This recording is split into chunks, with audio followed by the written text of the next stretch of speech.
driving inclusivity through economic growth. And I love what you're working on. And I invited Lakesha here because I think that this is important to be able to recognize what St. Louis can do very well. And if we brand ourselves to be an inclusive, equitable ecosystem, we can have great startups that create opportunities for everyone. And I would love to be able to have the students engaging here, asking questions. I want to thank Lakesha so much for joining us today. And I'm going to turn it on over to you. If you could introduce yourself and share why you're excited to be able to talk with our fellows today.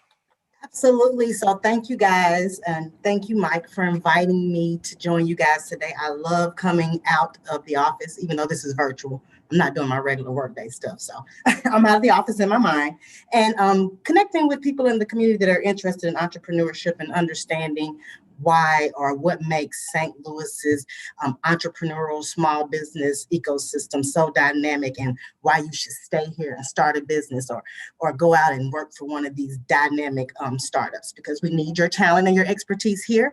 And it's a very welcoming environment. But like Mike said, I'll introduce myself. I'm Lakesha Mathias. I am the Director of Inclusive Business Solutions at the St. Louis used to be St. Louis Regional Chamber, but now it's a part of a larger organization, which is called Greater St. Louis, Inc. I will probably refer to it throughout this presentation as GSL. So if I say GSL, Greater St. Louis, Inc. GSL was founded or started or launched on January 1st of 2021. That was our first day. So I think we may be about 45 days in. So I'm at a startup, working with startups, which is funny as heck to me. Because I've done this a million times. But anyway, we started on January 1st. It's a collaborative organization that brings together business and civic leaders in our region to work on creating jobs and expanding economic opportunity for everyone throughout our region. And we also focus on improving St. Louis's global competitiveness. We were formed by bringing together 5 legacy St. Louis economic development organizations, and by doing so, we've been able to speak with a unified voice and act as a flagship catalyst for inclusive economic growth. I just read that right off the paper, y'all. You can get it on the website. But that's what you do when you work at a place like this. You make sure that everybody knows exactly what we are. But on day one, GSL started with 8 initiatives. Those 8 initiatives, do you mind if I share my screen? Yes, I can make that happen. Okay. Let me make you a co-host. Thank you. You are welcome. That should give you screen share privileges. Okay, it looks like I can. Because I actually prepared a presentation for you guys. So you don't just have to listen to me talk, you can read some stuff too. So, Greater St. Louis, Inc., as I was just talking about, our day one goals are these 8 initiatives that we're going to focus on as we seek to increase economic opportunity for all in the St. Louis region. We have Alliance STL, and that's our business attraction arm of the business. And it's just what it says. We're seeking to attract businesses to our region that will invest and help us to grow our region. Then we have the Center for Civic Research and Innovation, and those decisions or the research that they share with us helps inform our economic development strategies and decisions around how we elevate our region. Then there's Central City STL, and that's all about Arched Park and downtown STL and reinvigorating our central corridor, which is the space from the St. Louis Arch all the way to your front door at Washington University. So it's from the Arch to Forest Park, and we're looking to build back out that region with jobs and a livable space for our citizens. Then there's Chamber STL, and it's all about public policy, looking to support pro-growth policies as we move into this new organization. Then there's Inclusive Business Solutions, and that's where the work I do lives. Under that initiative, we have 2 programs so far.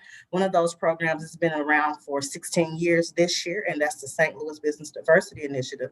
That program is for middle career professionals. It's an individual focused program. It's individual professional development. The work I do here is the Diverse Business Accelerator. And through that program, we work with businesses owned by Black people, other people of color, and women that are interested in scaling or growing their businesses, increasing their capacity to do work in our region.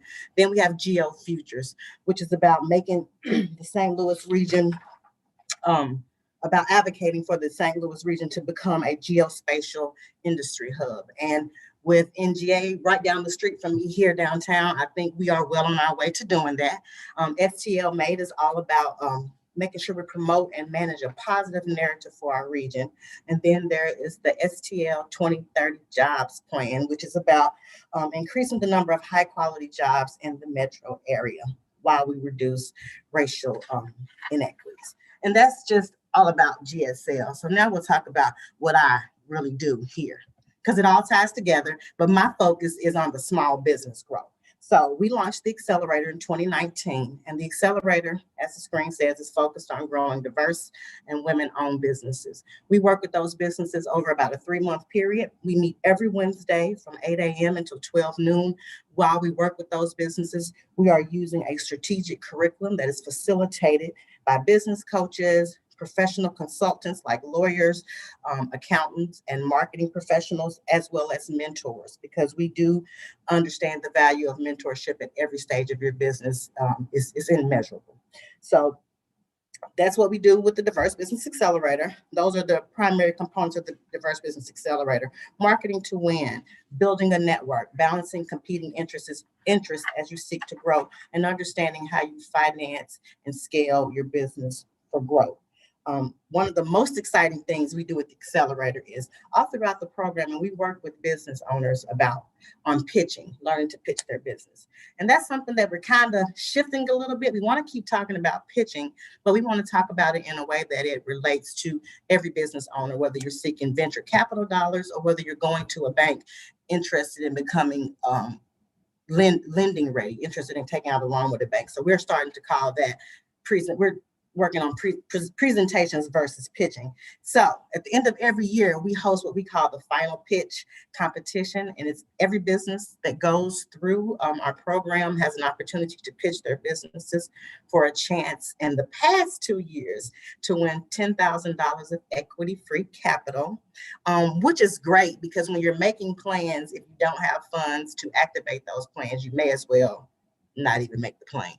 So I'm so excited, and my face is getting bigger as I say this, because this year, as a result of all the hard work we've been doing with the Accelerator and the successes of the companies and how we've seen the previous participants take those $10,000 in funds and just blow their goals out of the water, we have increased that pitch prize to $25,000. So businesses will now have an opportunity to win $25,000 in addition to all the coaching and technical assistance services they get through the Accelerator. Any questions yet? Anybody questions, feedback? Is anybody familiar with Greater St. Louis Inc. or the Regional Chamber before today? Some people? I see a few head nods.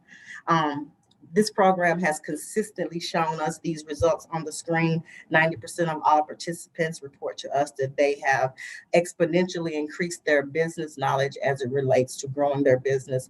60% of those businesses go on to increase their revenue by more than 10%. So $1 million business, 10% increase is pretty good. It can result in them being able to bring on more staff, which is economic development, bringing more jobs to our region, creating more jobs to attain and retain and attract talent. Then 68% of those businesses, kind of goes back to what I just said, are adding jobs. When the businesses come out of the program, they're pretty much ready to hire people to do the work that we're telling them as CEOs they can no longer do. Because our program is all about helping businesses move from being an entrepreneur into true small business ownership. There is a difference. Entrepreneurship, when we think about it around here, it's more about those solopreneurs. They're making money. They're making a living wage for themselves. They may occasionally bring in some contract employees, but they really aren't adding jobs, or they don't have the capacity to take on larger jobs that they can actually do, but may not have the capacity, meaning the resources, whether it's full-time employees or equipment to do the work. So we work with them on coming out of that space of just you being the entrepreneur. You're the center of all of the work. If you step off the curb and meet sudden tragedy at that moment, your business, for all intents and purposes, goes away if you're an entrepreneur. If you're a small business owner, you are not the center of your business. You are the center of strategy development. You're the center of strategy development and setting the tone for what the business looks like. You're not the person that everybody's calling day to day to make sure things happen. So an example I like to use is everybody familiar with worldwide technology? So at one point, David Stewart was the center of that business. Now you probably can go to Worldwide Technology any day of the week and you'll never see him unless he's there to speak or do something specific, because he has expanded that business to $1 billion business. He has a partner. His partner is there most of the time. Now you may see Jim, but you're not going to see David Stewart as the founder, because he's grown that business exponentially. It doesn't require him to be in there focusing all the time. He's added the processes and the policies that allows that business to run even when he is not running. When I was invited to come today, Steve he mentioned talking about the difference between accelerators and incubators. And most of the time they get lumped together, because what they do share is they share a lot of things. They share a lot of things because they both are focused on helping businesses to grow. However, accelerators are focused on businesses that are post-revenue. You're already making money. You're already in the market. And at this point, you're ready to expand your business. You want to put those policies in place, hire the people to do the work. And you just truly want to be the CEO of your business. Or maybe you want to work, but you want to have that option, right? And then there are incubators. Incubators are for the ideation phase of entrepreneurship.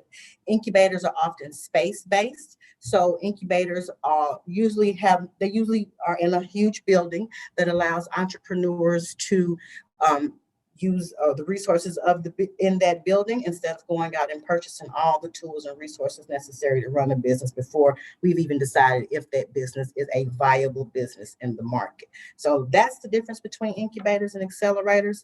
I always say they both are absolutely necessary, because when I think about accelerators, when I think about entrepreneurship and small businesses, the only way small businesses continue to pop up is if there is a pipeline of resources that allows them to move from one stage of just having an idea about a business to actually being in the market, to actually growing their business, to actually hiring employees. So all of these things are absolutely necessary for our region.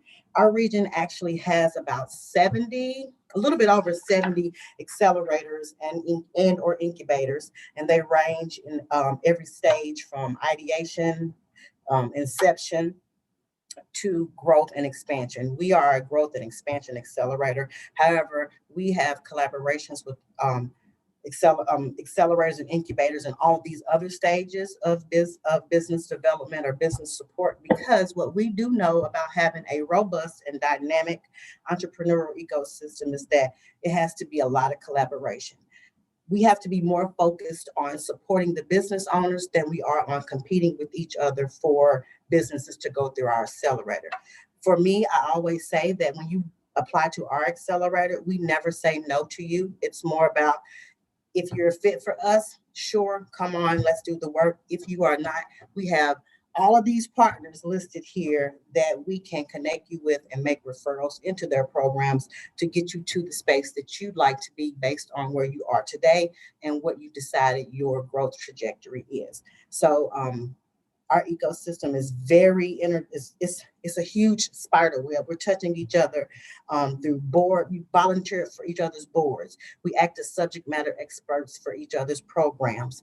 We act as mentors. We do pitch judging for each other. So if you go to Arch Grants, you're going to see Lakesha. If you come over here, you're going to see Emily. If you go to Bossa, you're going to see Lakesha and Emily. And all these other connections that we have. And for us, it's very informal. There is not a process in place in our region that says, hey, you apply to the accelerators through Greater St. Louis Inc., and we'll shoot you out to the ones that are a fit for you. These are things that we have decided as leaders in this programmatic space to do, because our charge is to support the ecosystem, support the businesses, and not just the goals of our individual programs, because actually all of our goals are super intertwined in ways that you wouldn't even imagine unless you become a part of the ecosystem. But the most important thing I think is to know about our ecosystem is that wherever you are on your entrepreneurial journey, whether it's just you sitting around with your friends, kicking around an idea about an app you want to develop, or if you actually have that app, you've already developed it and you're ready to put it in the market, there is a space in this ecosystem for you. The accelerators and the incubators are diverse, and they're led by a diverse group of individuals who are, I can't say this enough, who are committed to you as the business owner more than, dare I say, even their organizations. Because our focus often, I found, is working with businesses, whether we work for Greater St. Louis or whether I'm out there on my own doing it alone, which is what I did for some time before I came to the chamber. I spent some time as a business coach after completing about 10 years in corporate America, doing the same type of work for utility companies and the like. Any questions, guys? Y'all are quiet. I want to be able to jump in and just get us started off, and would love to have all the fellows jump in as well. So you had mentioned about all the resources. Share a little bit about why this is such an important resource for St. Louis, why in the St. Louis community we're all connected and we have an opportunity to be able to reach people that in a larger city you might not be able to do, and how most people here in St. Louis are welcoming of that, and we want to help each other, and how the students can leverage that to their advantage by letting them know they're students, they're doing a research project, or they're wanting to be able to advance their idea. So I like to tell stories. So I got a story for you guys. When I first came to the chamber, it was a chamber at that time, I was hired to close a legacy organization, which was scary as heck, because when you come to a place and you're the new person and you're telling them that I'm going to close something that everybody since 1973 knew about. I wasn't even born in 1973. So I'm coming to tell them that, hey, I've got a better idea and let's do it this way. So needless to say, I wasn't met with open arms from the audience that I actually served, but my community partners was like, yes, this is what we need. We need to move forward from this. The things that small businesses were experiencing challenges with in 1972 are not the exact things that we are experiencing challenges with now, and we have to change the way we approach all of that. So I spent about a year doing some research, almost a year, and then this little place called Washington University reached out to me. Your Olin School of Business, I think it's Taylor Community Consultant Group. They came, we met, and I talked to them about what it is we were trying to do here. At the time, it was the chamber, what we're trying to do here, why we're trying to do it. And I am one person charged with doing this for a large space. How can you help me with that? I didn't know at the time that they'd come just to do that. They'd come to help. They saw me out here scrambling, trying to do surveys, and you guys have all the resources right there. So I spent about 6 months working with them. We worked through a plan of how we would transition what was already in place, but wasn't quite working as well as we needed it to work going into the 21st century, or already being in the 21st century, as it could be. The St. Louis Minority Business Council was almost like, it was the odd person out. It was a legacy organization that was still focused on issues that were not the primary issue of the day for new and emerging business owners. It was mostly a program for business owners that were super well established, making well over $5 million, and just needing to make some networking connections. Well, if you're a startup business, what do you do in a room with somebody who can buy you. Like, I mean, they're already doing what you want to do. So we did all the research. We talked to our partners. They made them be nice to me by showing them that I wasn't trying to take away anything and not replace it with something that was going to continue to support them. But I was trying to move us forward in a way that put us back in the center of our entrepreneurial ecosystem. So through that collaboration with Olin School of Business, we landed on the technical assistant programmatic efforts that we do now that support businesses' growth without them having to be a $5 million business. We kept the networking portion in there, but we added the technical assistant part. We added the business coaching.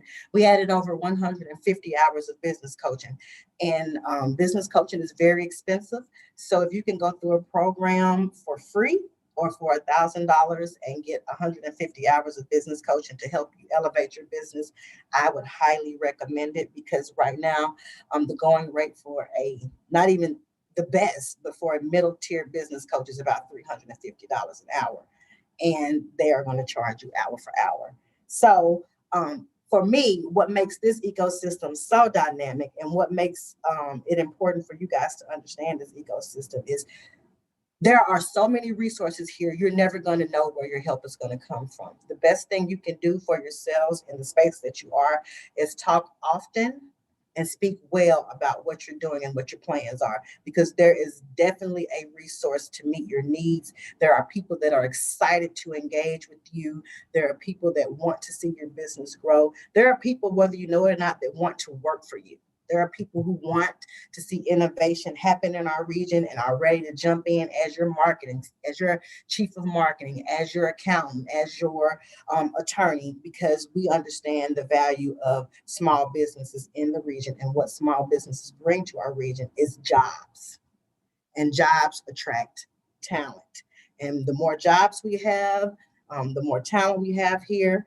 And I'm just going to get real policy facing. The more taxes we collect from businesses, the more taxes families pay, the more houses they buy, and our region continues to grow and appear attractive to those on the outside and to those also on the inside. How's that, Mike? That was fantastic. And I like seeing our fellows raising their hands. So they're going to introduce themselves, and would love to hear some questions from the audience.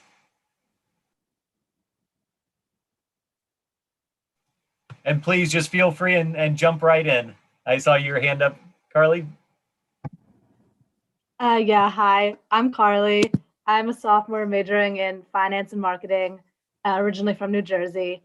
Thank you so much for coming to speak to us. I think this is like the coolest organization and like exactly the kind of place I would love to like work at someday. I do have a question. You mentioned like some of the challenges that small businesses are facing right now and how much they've changed like over the years. I'm actually about to intern at a company where I volunteer for small businesses in St. Louis. So I was just wondering like how COVID has affected the way that Greater St. Louis helps the businesses in St. Louis. It hasn't really impacted us a whole lot. I'll talk about how it impacted the program that I lead first, and then I'll share a little bit about the overall impact. So the first impact to the program that I lead is we used to meet in person, and getting 10 people in a room right now is really, really hard, because I mean, it makes sense. People are nervous. So what we did is we went virtual. Going virtual also allowed us to serve more businesses than we were able to serve with them being in a room. So I know it's really hard sometimes to see the silver lining of 2020, but there are lots of little silver sparks jumping out of that dark cloud that was 2020. And one of them for us was being able to expand our program and to include more businesses, because we had to switch to a virtual platform. How it's impacted Greater St. Louis, it really hasn't. We still take meetings because we are fortunate enough that we have a large enough office space in downtown that if you want to come and spend time with us, we have rooms that are big enough that we can remain 6 feet apart. We can have meetings in our space and even let it still be virtual. So people still come to us. We don't go out as much because we want to respect the businesses that are in our community. And if they don't want to be engaged face to face, we want to meet with them where they are. So for us, we went virtual with all programming. We went virtual with all of our programs. That's what we did. And if you still want to come down to the chamber or to the Greater St. Louis Inc. to check the place out, to meet anyone in the building, all you have to do is contact that person and show up, because we still are taking people in the office. Thank you so much. That's great. Maggie, would you like to share a question as well? I just have a question more of like the type of business. Oh, wait, I guess I should introduce. My bad. I'm Maggie. I'm also a sophomore. I'm majoring in international area studies and entrepreneurship. And thank you for coming. And also I did want to say, like, I didn't realize, because I knew we've been talking about the incubators and accelerators, but I didn't realize how like connected the whole entire ecosystem was, which I think is super cool and helpful. But my question is kind of pertaining to the businesses themselves. Is there a certain type of business you work with more than others, or is it just like anybody who needs help, you will help, and it depends on, you know, what that business needs? So both. We do find ourselves working with more professional services businesses, and that is HR consultants, construction services companies. We have a lot of commercial janitorial companies. We have some beauty brands, some companies that have launched beauty brands. So for the most part, we're industry agnostic, which means if you show up and you are committed, there's probably a 99.9% chance that we'll be able to help you at this program. But the only business type that we have not worked with, and I got a question about one of those today on the call, is foods. We haven't done anything in the foods industry. Thank you. But we think we could, because what my philosophy is that all businesses need the same foundational tools to set their business up on. And that's what we focus on. We focus on helping you implement that management strategy, which if you do a little bit of research or just go read something on the Kauffman Foundation website, it'll tell you that the #1 cause of minority-owned, specifically Black-owned businesses going out of business within the first 6 years of them being in businesses, because they never set up the original strategy and plans and processes that could sustain their business long term. So when you start a business example, a transportation business, my husband and I have been the owners of businesses forever. So our current business, and we've been doing this business for about 9 years now, is a roadside assistance business. It's a transportation business. Transportation companies don't have to do a lot of legwork to get business, because people are going to get their cars fixed. People are going to need to move around. If you get a flat on the side of the road, you're going to call somebody to help you. So there's not a whole bunch that we really have to do to attract the business that we want. However, we have to be in the right places at the right time and ready to take on that capacity.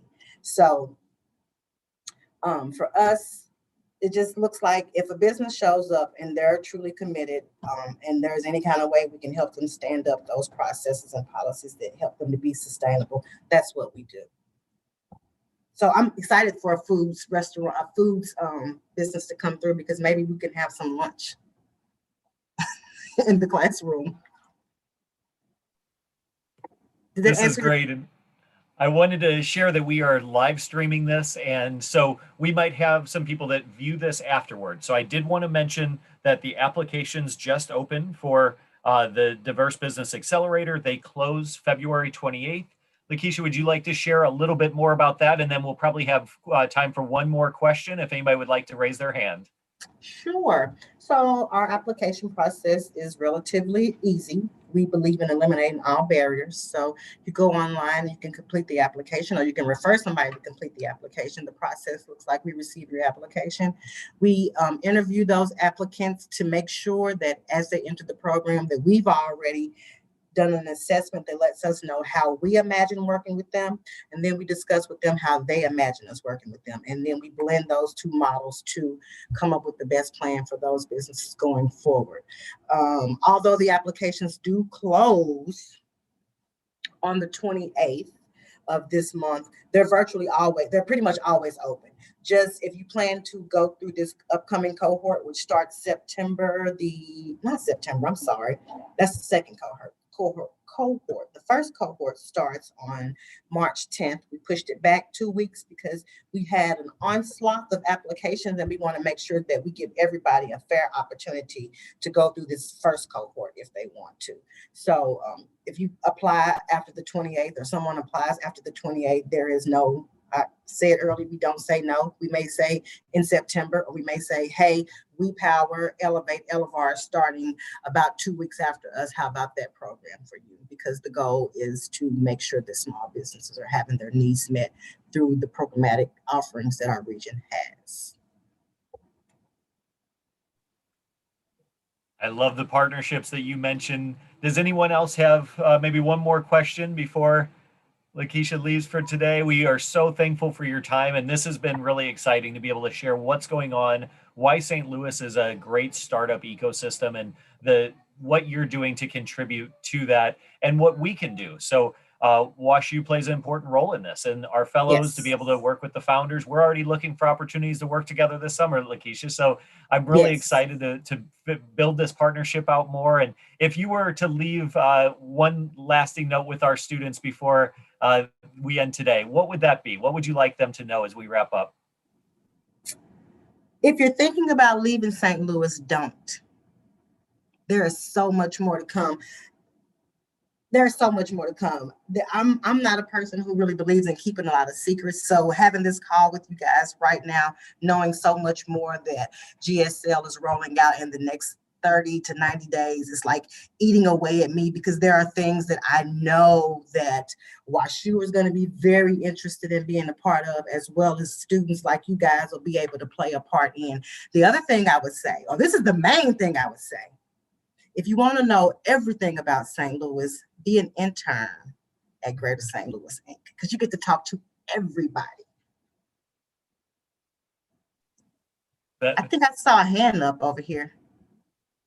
I think 2 is applauding Don't Leave St. Louis. Okay. Like, this is the place to be. You want to form a startup. This is where to do it. So we got great resources. And now that they've met you, they got this connection, and they have, advantages that a lot of people do not have, not knowing about the networks that are available. It's all about knowing what's available. And we're so thankful for you joining us today. We're excited to be able to, advance this, and to be able to get the fellows in front of some of the founders and more connections moving forward. So we're so thankful for your time, and we look forward to more opportunities in the future.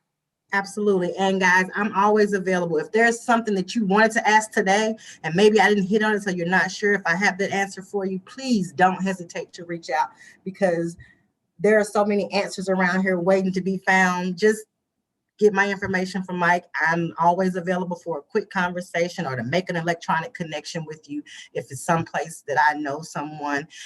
And I will put my email in the chat. I see someone said, put your email in the chat. So I will do that. And then I will see you guys in St. Louis.